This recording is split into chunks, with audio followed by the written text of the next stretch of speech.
Good morning. I just want to talk to you a little bit about my experience with my addiction, namely drugs and alcohol. It's easier now for me to talk about it because at one point in my life it was just very difficult. But I have to give thanks to a dear friend of mine who finally just brought it to my attention. At one point, I guess they were calling it abuse of alcohol, and I didn't even know the difference of abuse and alcoholism. I really thought they would be the same thing. What I understand is that you can abuse alcohol and become an alcoholic, but not always do people who abuse alcohol become alcoholics. Unfortunately, in my case, I did become an alcoholic, and a friend of mine who knew that I was using alcohol to mask a lot of pain, and I grew up in a home where I needed these things because the love and the attention that I deserved as a child did not come very easily to me. And so I finally realized that I was using alcohol to give myself that feeling of love. When I first started to drink alcohol, it wasn't very much. As a matter of fact, we probably did it at our school parties and whatever, and I thought it was no big deal. But then I realized that, now looking back on it, I realized that I drank because I needed to feel good about myself, because I did not feel good about myself. And drinking and being drunk allowed me not to have any feelings, and didn't care what other people thought about me.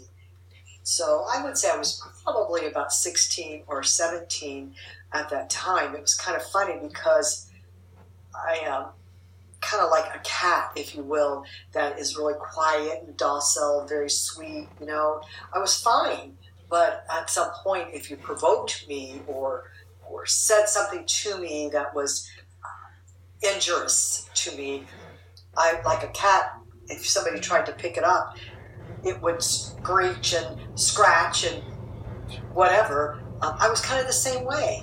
And I realized that it wasn't doing me any good to do that. So drinking alcohol to kind of keep me at an even keel really helped with that.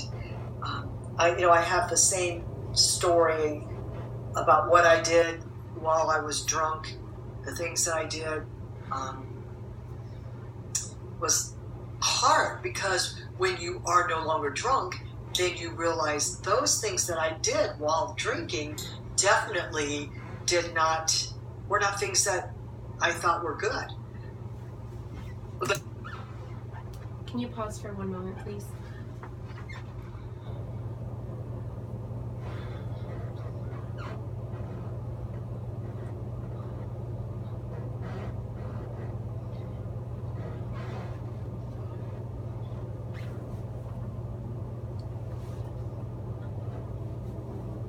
they were good. Kind of like the times where, we all got together and did things that we thought were funny and everything, but alcohol masks all of that. And finally, at some point, I would say when I was probably about 21 and 22, I think I was then what I would consider a full-fledged alcoholic. And drank when I would drink a little bit and then wouldn't feel anything. And I realized, okay, something's not right here. So I drank more and experimented with other things that I shouldn't have. But pretty soon, it didn't matter. It just didn't matter, because it always made me feel nothing, or feel no pain, or I felt that I was in control. And at that point, alcohol was in control of me. Like I said, a friend of mine, she finally brought it to my attention. And, our first reaction is to always just say, you know what, you don't know what you're talking about. When in fact they did. I did everything to hide my alcohol.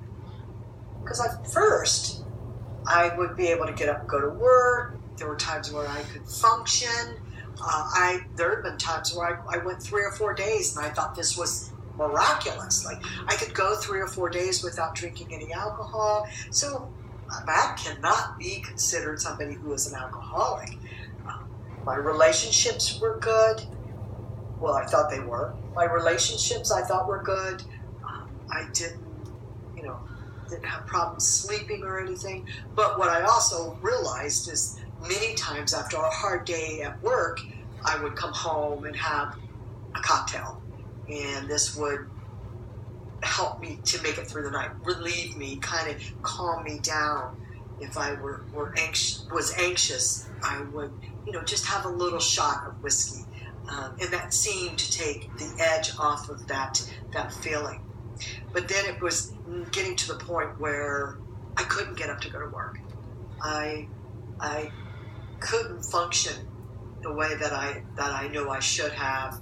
Starting to miss work, not wanting to be part of my friends, kind of staying clear of them, not going to parties, and I was hiding the alcohol and the drugs at home to the point where I just kind of disassociated myself from the community. And it just got to the point where my friend had said, and you can't force somebody to stop drinking. You just can't. And it cannot be one of those things. And I knew it. They can't tell me what to do. If they don't know my life and they don't know what's really going on, that's how I played this out in my head until finally an intervention was done. My friend led that intervention. And, a person who's doing that knows the truth. It's the just not revealing the truth or trying to, tomorrow I'll quit, tomorrow I'll stop. And tomorrow just never came, to the point where I'm so thankful that my friend finally brought it to my attention.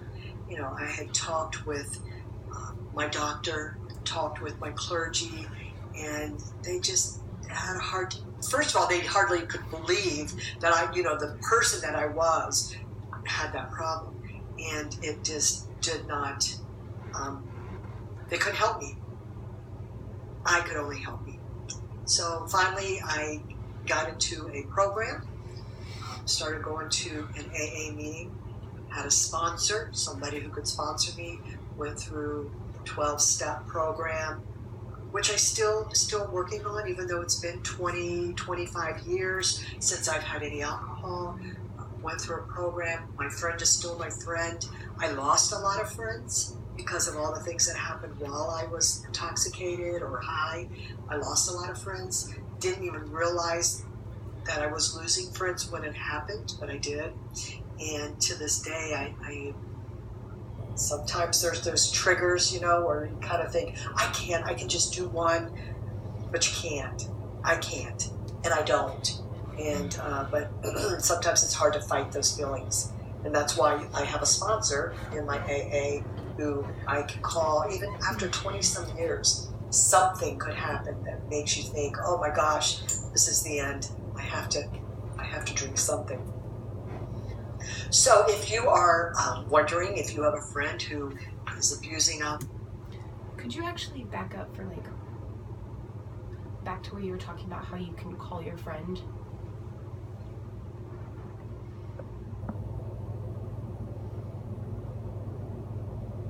It's hard to fight those feelings.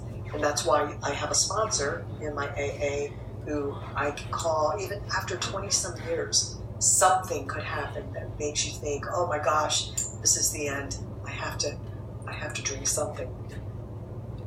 So if you are wondering if you have a friend who is abusing alcohol or is actually an alcoholic, don't be forceful, but be strong for them. Be supportive of them, guide them, listen to them, but most of all, do not fall for anything that they tell you that is not true.